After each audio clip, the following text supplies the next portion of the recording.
প্রতিদিন আম আনা হচ্ছে আর আমগুলোকে 10 থেকে 15 মিনিট ভিজিয়ে রাখছে। আম ভিজিয়ে রাখলে নাকি পানসে হয়ে যায়, আমের গুণাগুণ নষ্ট হয়ে যায়, কিন্তু ভিজিয়ে না রাখলে নাকি কেমিক্যাল থাকে, কেমিক্যাল সহকারে আমগুলো খেতে হয়। কোনটা যে করব কোনটা করব না বা ডিসিশন নিচ্ছি আবার নিচ্ছি না, পানিতে ভিজিয়ে রাখছি আবার তাড়াহুড়ো করে পানি থেকে উঠিয়ে ফেলছি, এই মনে হচ্ছে যেন পানসে হয়ে যাচ্ছে, এই মনে হয়ে যাচ্ছে আবার কেমিক্যাল আছে। তো দুটোকে মিলিয়ে হচ্ছে আম তারপরও খেতে হবে। বারবার রাজশাহী থেকে আম আনা সো টাফ। তো এখন হচ্ছে রিসেন্টলি রূপালী আমটা বেশি পাওয়া যাচ্ছে, রূপালী আমটি খাওয়া হচ্ছে। ওদিকে হচ্ছে তরকারি আনিয়েছিলাম, তো ওগুলোকে বুঝিয়ে দিয়ে আসছি কাটার জন্য। এদিকে হচ্ছে সোফার কভারগুলো একটু ময়লা হয়েছে মনে হয়েছিল, তাই হচ্ছে একদম মেঘলা একটা ওয়েদার, তার মাঝে হচ্ছে দিয়ে আগে ছিল পিঙ্ক কালারেরটা আর এখন হচ্ছে আকাশি কালারেরটা ইউজ করছি। আর আমার সোফার কভারগুলো হচ্ছে এই বা সোফার ডিজাইনটা হচ্ছে এই। অনেকেই বলেন যে আপু কভার তো দিয়ে রাখলেন, সোফা তো ভালো লাগছে না, সৌন্দর্য নষ্ট হচ্ছে। আমার সত্যি বলতে বিশ্বাস করেন, প্রমিস আপনাদের সাথে আমিও করছি, আরও ভালো লাগছে না, কিন্তু আমি নিরুপায়। আমার বাসায় এত এত গেস্ট থাকে আর এত এত গেস্টের আড্ডা আমার এই টিভি রুমে।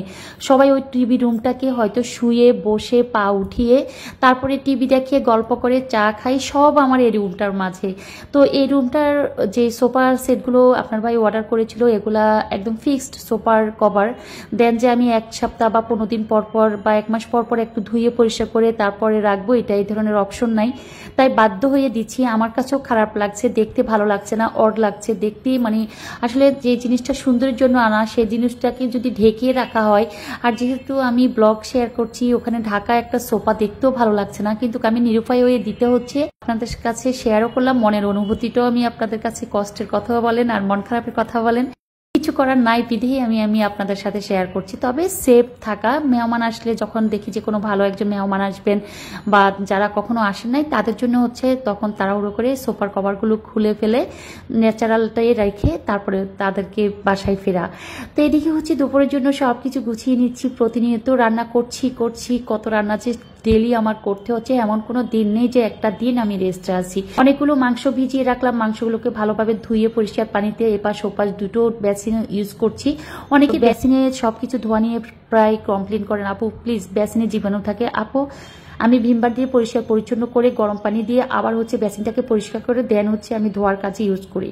তো এখন আসলে কতবার পাতিলে ইউজ করা যায়, যেহেতু অল্প স্বল্প হলে পারা যায় অনেক কাজ, কিন্তু বেশি বেশি ভারী কাজের মাঝে অনেক কিছু হয়তো পারি না। আপনারা হয়তো বুঝেন না, যারা আমার মতো এই অবস্থায় আছেন, পুরো বড় একটা ফ্যামিলিতে আছেন, পরিবারে আছেন, বেশি বেশি রান্না করা লাগছে, তারা হয়তো বা জানেন যে কতটা কাজ গোছানোর পর একটা রান্না করা হয়, কতটা স্যাক্রিফাইসের পর, কতটা পরিশ্রমের পর একটা কাজকে গুছিয়ে নেওয়া হয়।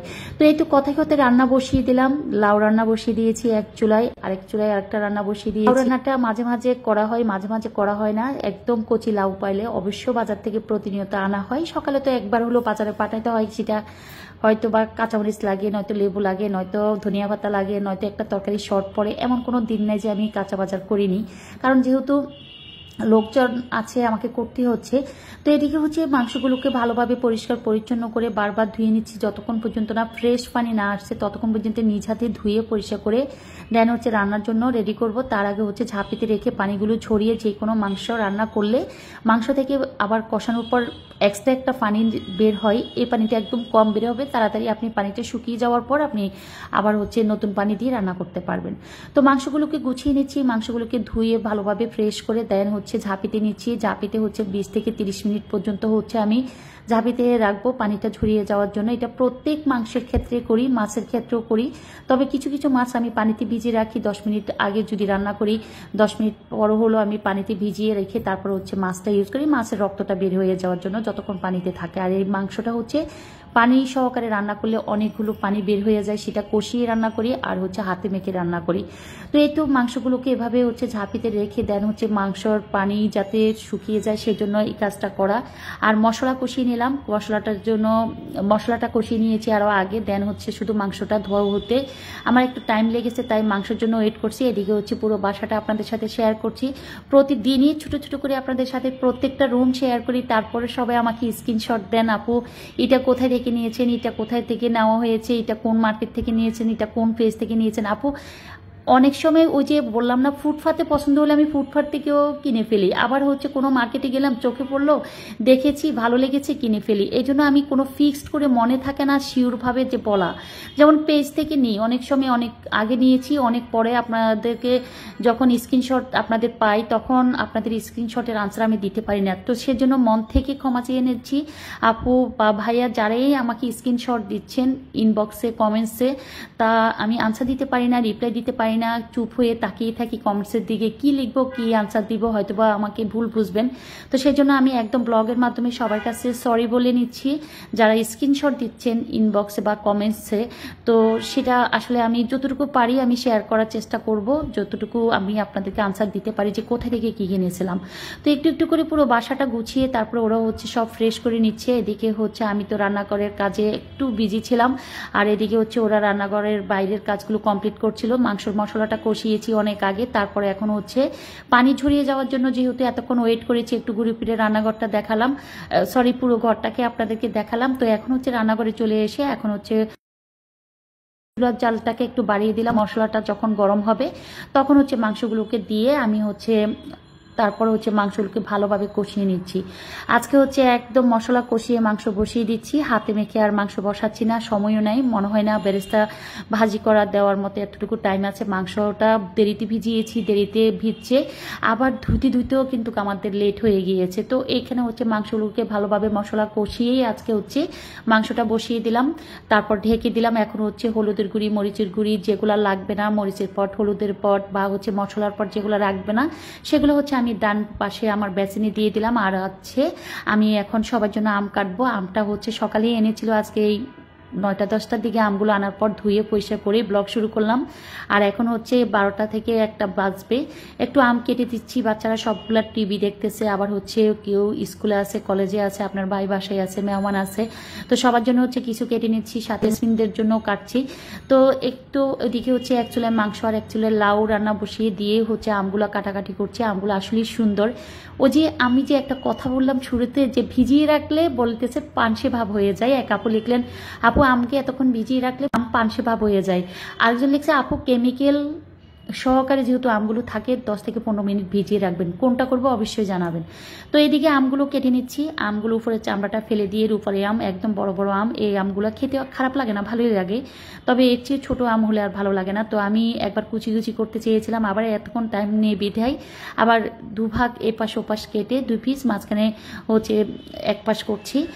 আম শেষ হয়ে যাবে বা এই সিজনে আম লাস্ট চলতেছে, বা তারপরে হয়তো বা ফজলি আম আসবে। ফজলি আম অলরেডি বাজারে চলে এসেছে, দেখলাম যে কয়েকটা দোকানে বা চোখের সামনে ফজলি আমে পড়তেছে, রূপালি আমের সংখ্যা আস্তে আস্তে কমে যাচ্ছে। আসলে আগে একটা সময় ছিল ফজলি আমটাকে আমরা সবচেয়ে বেশি জানতাম যে বাংলাদেশে বেস্ট আম মানে ফজলি আম, আর এখন তো হিমসাগর, তারপরে গোপাল ভাগভোগ কি জানি একটা নাম, তারপরে রূপালি আম আসলো আজকে 5-7 বছর। এই তো আমের কোনো নামের শেষ নাই, মালতি আম, কত ধরনের যে আম আছে, বাট আমরা নামে অপরিচিত। তো এই তো আমগুলো কেটে নিলাম। আমগুলো কালার কার কাছে কেমন লাগছে, দেখতে কেমন লাগছে অবশ্যই জানাবেন। সবার জন্য আম কেটে নিলাম, আমার জন্য, লিওন, লিখন, আপনার ভাই জেসমিন আর হচ্ছে নূপুর, সোহেল, সবার জন্য আম কেটে নিয়ে সবাইকে আম দিয়ে দিচ্ছি ডেকে ডেকে। আর ওদিকে হচ্ছে মশলাটাকে ভালোভাবে কষিয়ে নিলাম। লাউ রান্না করেছি, দেখেন এখন বৃষ্টি দেখে আবার রুল চেঞ্জ হচ্ছে আস্তে আস্তে। তো হচ্ছে খিচুড়ি রান্না করছি। তো রান্না আসলে ভাত রান্না করতে যতক্ষণ টাইম লাগে খিচুড়ি রান্না করতে তার চেয়ে বেশি কম টাইম লাগে। তো সেজন্য হচ্ছে খিচুড়ি রান্নাটা তাড়াহুড়ো করেই হয়। তো লাউ রান্নাটা হয়তো বা রাতে শেয়ার করব বা রাতে সবাইকে দিব, তো কিচ্ছু করার নাই, যেহেতু লাউ রান্না করেছি এখন আর দুপুরে এটাকে রেখে দিব। আর হচ্ছে মাংস যেহেতু রান্না করছি, এখন হচ্ছে খিচুড়িটা রান্না করে নিচ্ছি। খিচুড়ি রান্নাটাও আপনাদের সাথে শেয়ার করছি, কিভাবে খিচুড়িটা রান্না করছি, কেন খিচুড়িটা রান্না করা হলো। তো আসলে মাংসটা যখন চুলার উপরে দেখলো, তো সবাই বলতেছে খিচুড়িটি রান্না করো, যে ভাত রান্না করতে তার চেয়ে দ্বিগুণ টাইম লাগে, তার চেয়ে খিচুড়ি হয়ে যাবে তাড়াতাড়ি। আমি চিন্তা করলাম যে না, খিচুড়ি রান্না করতে লং টাইম লাগবে না, শর্ট টাইমের মাঝে জাস্ট খিচুড়িটা রান্না করে দিতে পারবো। 2টো চুলায় ফ্রাই প্যান বসানো, একটা চুলায় হচ্ছে মাংস সিদ্ধ হচ্ছে, আরেকটা চুলায় হচ্ছে আমি খিচুড়ি বসিয়ে দিলাম। আলহামদুলিল্লাহ খিচুড়ি রান্নাটা আমার ইদানিং সবাই অনেক বেশি লাইক করে, আপনারাও লাইক করছেন। লেটকা খিচুড়ি বাট ভুনা খিচুড়ি। আমার শ্বশুর যদি থাকতেন আমার বাসায় তাহলে খিচুড়িটা একদম বাইরে ফেলে দিতেন। আমার শ্বশুর হচ্ছে খিচুড়ি একদম শুকনা শুকনা ভাতের মতো ঝরঝরা থাকতে হবে, কোনো খিচুড়িতে কোনো ভেজা ভাব থাকতে পারবে না। আর আমার বাসার বাচ্চা হতে আমরা হতে সবাই হচ্ছে খিচুড়িটা যত নরম থাকবে তত আমাদের সবাই পছন্দ করে বাসার। তো এই তো খিচুড়ি আর মাংস হতে যেহেতু টাইম লাগছে, তো সেই ক্ষেত্রে হচ্ছে বাদাম ভর্তাটা একটু করছি। তো বাদাম বের করে দিলাম নুপুরকে, ও হচ্ছে পুরো এই যে আমি প্রতিনিয়ত বলি যে বেসিনটাকে একদম সকল কিছু ধোয়া পরিষ্কারের পর পুরো বেসিনের সাইড উপরে ওয়ালে সব কিছু ভিমবার দিয়ে ধুয়ে আবার হচ্ছে গিজারের পানিতে গরম পানির লাইন দেওয়া, গিজারের লাইনটা ট্যাপে দেওয়া। তো এই গরম পানি দিয়ে হচ্ছে চারপাশটাকে আবার পরিষ্কার পরিচ্ছন্ন করে নেওয়া। তো এই জন্য আমি মাছ বলেন মাংস বলেন সব কিছু মাঝে মাঝে বেসিনে ঢেলে দিয়ে আমি মানে ধুইতে অভ্যস্ত হয়ে গিয়েছি। তো এই তো ল্যাটকা খিচুড়ি যেহেতু করব, পানির পরিমাণটা একদম বাড়িয়ে দিয়েছি। বাচ্চারা হচ্ছে একদম ভেজা খিচুড়িটা অনেক বেশি পছন্দ করে, আমিও করি, আমার মানে আপনাদের ভাইও করে। তো এদিকে হচ্ছে মাংস তো প্রায় হয়ে আসবে, আমি হচ্ছে এদিকে বাদামটাকে রেডি করে দেওয়ার জন্য ওদেরকে সব গুছিয়ে দিচ্ছি। আর আমি আর নূপুর হচ্ছে আজকে রান্না করে, যেহেতু নূপুর বেসিনটা পরিষ্কার করছে সেই ক্ষেত্রে হচ্ছে আমি একটু ফিশিয়ে নিচ্ছি যতক্ষণ পারি আমি ততক্ষণ সময়ে আমি হচ্ছে বাদামটাকে ফিশিয়ে দিচ্ছি। আর বাদাম ভর্তার রেসিপি অনেক আপু আমাকে জানতে চাচ্ছেন। আসলে আপু বাদাম ভর্তাটাকে জাস্ট হচ্ছে ফিশে নেওয়া, বাদাম যেহেতু একটু তৈলাক্ত জিনিস, চর্বি জাতীয় জিনিস, তো সেই ক্ষেত্রে হচ্ছে বাদাম যখন ভর্তা করবেন তখন হচ্ছে বাদামটাকে প্রথমে পিষে নেবেন, তারপরে পেঁয়াজ কুচি, ধনিয়া পাতা কুচি, পোড়ামরিচ এগুলোকে থেতলে পিষে লবণ দিয়ে জাস্ট হচ্ছে লবণ দেখে তারপরে টেবিলে সার্ভ করা। একদম সংক্ষেপে আমরা যে ধরনের ভর্তা অন্য ভর্তা করি বা হচ্ছে কাঁঠালের বিচির ভর্তা করি একদম সেম, জাস্ট হচ্ছে স্বাদটা চেঞ্জ অন্যরকম, এক একটার স্মেল এক এক রকম। তো এই তো বাদাম ভর্তাটা আমি আবারও শেয়ার করছি। পেঁয়াজ কুচি, পোড়ামরিচকে ভালোভাবে একটু লবণ দিয়ে পিষে তারপরে হচ্ছে ধনিয়া পাতা দিয়ে হচ্ছে বাদাম ভর্তাটা করে ফেলতে পারেন। আর এদিকে হচ্ছে আমার খিচুড়িগুলো যেহেতু সিদ্ধ হয়ে গিয়েছে, 1 বাটি পরিমাণ মাংস উঠে তারপরে হচ্ছে আমি খিচুড়ির মধ্যে দিয়ে দিলাম, কারণ এতগুলো মাংস দিলে খাওয়া যাবে না। কিছু মাংস আমি বিকালের জন্য রেখে দিলাম রাতের জন্য, আর কিছু মাংস হচ্ছে 1 বাটি পরিমাণ ঝোলের সহকারে উঠিয়ে হচ্ছে আমি খিচুড়ির সাথে মিক্স করে দিলাম, বোম্বাই মরিচের আচার দিলাম, ঘি দিলাম, ধনিয়া পাতা দিলাম, দিয়ে এখন হচ্ছে একদম মানে সুন্দর একটা স্মেল ছড়িয়ে গিয়েছে পুরো বাসাতে, যে ল্যাটকা খিচুড়ির গন্ধটাই অন্যরকম।